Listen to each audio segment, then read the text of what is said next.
Olá amigos, sou Valmir Volpe e o Papo com a Gente está no ar. Vamos falar sobre empreendedorismo e para isso convidamos Juliano Conde. Me fala uma coisa, o que é ser empreendedor aqui hoje no Brasil? Eu comecei muito cedo, vim de uma família de empreendedores, meu pai é empresário, minha mãe é empresária. A gente inicia com pequenos negócios, desde os meus 12, 13 anos, com pequenos negócios de bairro, mas como nos é ensinado por gerações, a gente acaba seguindo um caminho tradicional, fazendo uma faculdade, buscando algumas colocações de emprego, mas sempre com a visão de empreender, entendendo que é possível ter uma abundância melhor, maior na vida, né? Uma vida melhor sendo empreendedor.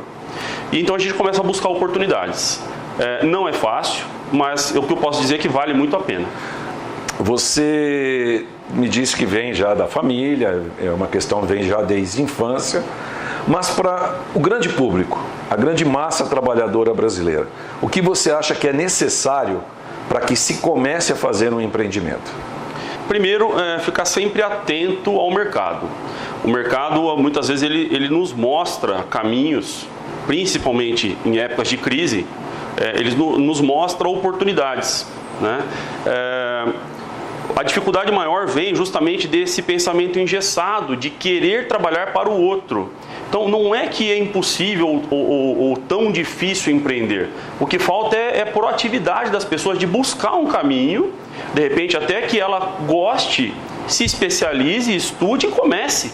Né? Não ficar engessado num modelo de negócio único. Então eu acho que falta um pouco de proatividade, mesmo sem o apoio total do governo, que a gente sabe que o empreendedor sofre um pouco quanto a isso, né? Então, mas nessa questão da participação do poder público, você não acha que dentro já das escolas, a partir já do ensino fundamental, uma criança com 6 anos, ela já também não deveria estar sendo preparada para esse tipo de cultura, né, de se tornar um empreendedor no futuro? Sem dúvida.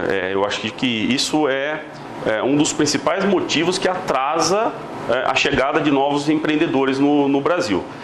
Existem escolas hoje já inserindo alguns conteúdos voltados para empreendedorismo, trabalhos escolares onde as crianças precisam produzir algo, negociar, calcular valores e já colocar mentalidade para empreender.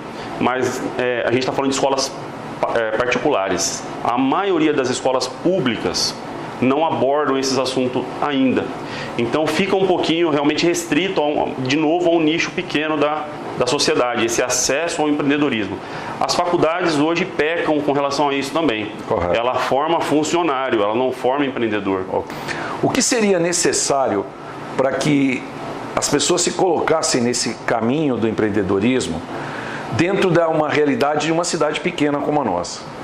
Quando a gente analisa o mercado como um todo, principalmente uma cidade de porte menor como Itupeva, a gente precisa buscar alternativas, muitas vezes fora. Então estudar um pouco mais, pesquisar, ver o que está funcionando aí fora. Serviços hoje, muitos prestam, mas pouco com eficiência e com paixão. Então, para que qualquer formato de empreendedorismo dê certo, precisa ter paixão envolvida, mas pesquisar um segmento que não esteja saturado na nossa região. Você acredita que exista uma idade ideal para virar empreendedor? Acredito que a veia empreendedora precisa ser aproveitada. Então, quando você vê um filho, um sobrinho, já com ideias, com essa veia empreendedora, a gente não pode vetar isso. A gente tem que estimular e proporcionar que ele experimente mesmo porque são oportunidades talvez de baixo custo, mas estimular o máximo possível essas ideias que são novas, né? Eu tenho um filho de 10 anos de idade e na minha casa só se fala em empreendedorismo. Dentro dessa globalização, desse avanço dessa tecnologia, você está saindo de um formato de negócio e saindo não, né? Você tem um formato de negócio e está adicionando um novo formato, que é o marketing de rede. Como foi essa transição? Eu comecei muito cedo aqui na cidade de Itupeva. Eu sou de Campinas, sou natural de Campinas, família toda de Campinas. E surgiu a oportunidade de a gente pegar um estabelecimento montado para ser uma academia que estava fechado. Isso eu tinha 19 anos de idade. Participei de uma licitação sem grandes pretensões, mesmo porque eu tinha outros concorrentes grandes de São Paulo comigo. E desde sempre, né, até mostrando esse exemplo do meu acesso ao mundo como empreendedor físico, desde sempre o que eu entendo que dá certo é quando você entra em algo com muito brilho no olho. Tá. Então, mesmo participando de uma licitação com pessoas já experientes, eu com 19 anos, eu ganhei a concorrência, porque na época o proprietário do prédio confiou nas minhas intenções como empreendedor. E deu certo, entrei com zero, mas com vontade. Os anos foram passando, hoje eu comprei o negócio, a gente foi evoluindo, reabriu espaços que estavam fechados e completamos 20 anos de negócio esse ano. Mas sempre atento às mudanças no mundo. A gente começa a observar formatos novos de negócio chegando. E eu conhecia um segmento chamado de marketing de relacionamentos ou marketing de rede.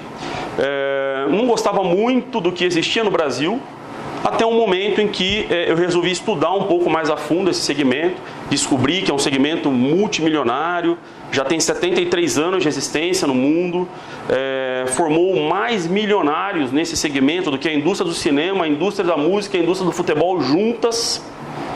Então é um segmento multimilionário e a única variável é o ser humano. Foi aí que eu acessei hoje a empresa chamada Polishop, a maior multicanal do mundo.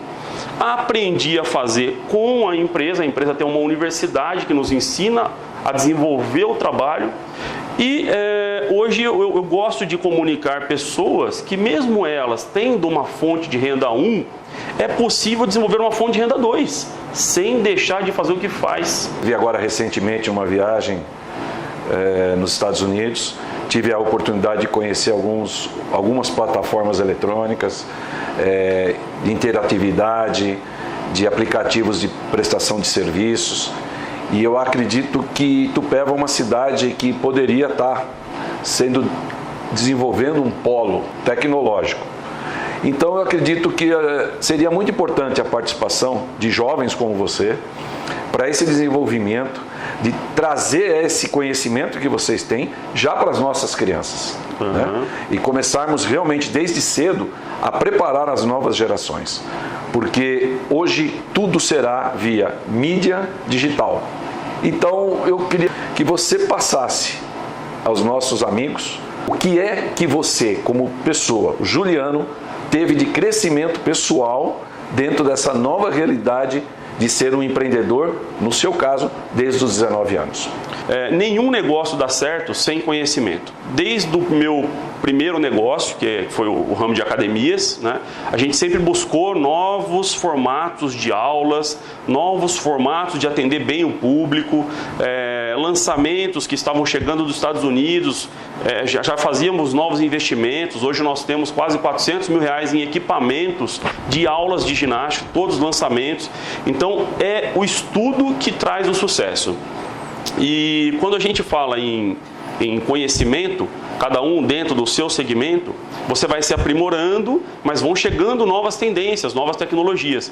E hoje, o mundo, com essas plataformas que estão surgindo, um exemplo disso é o Uber. Você pega a Netflix, que aposentou aí as locadoras, o Uber, que está fazendo com que os taxistas sofram um pouco. A gente pega plataformas como o Airbnb, que está complicando a vida da hotelaria. Outras plataformas, o Alibaba, Mercado Livre, que também complicam lojas físicas, né? Hoje a gente vê estabelecimentos físicos passando dificuldades, porque o pessoal começou a comprar coisa pela internet numa velocidade que está atrapalhando até mesmo a adequação das lojas físicas. Eles não estão tendo tempo útil e estão começando a ter prejuízos. Então a gente precisa se atentar a isso, precisa se adequar a essas plataformas. Juliano, eu queria agradecer a sua presença, a sua disponibilidade em estar vindo falar com a gente, de poder estar trazendo o seu conhecimento e o seu amor ao empreendedorismo, aos seus negócios, né, na realidade, e também está passando esse conhecimento, que é muito importante para as nossas crianças, nossos jovens, mas acima de tudo, nós temos que partir desse início a partir do momento que nós consigamos implantar dentro dessa cidade de Itupeva, e falando especificamente de Itupeva, de uma internet de qualidade. Né? Porque muitos jovens ainda, muitas crianças não têm acesso à internet e também aqui não tem uma qualidade que deveria já estar implantado aqui no nosso município. Papo com a gente é para você.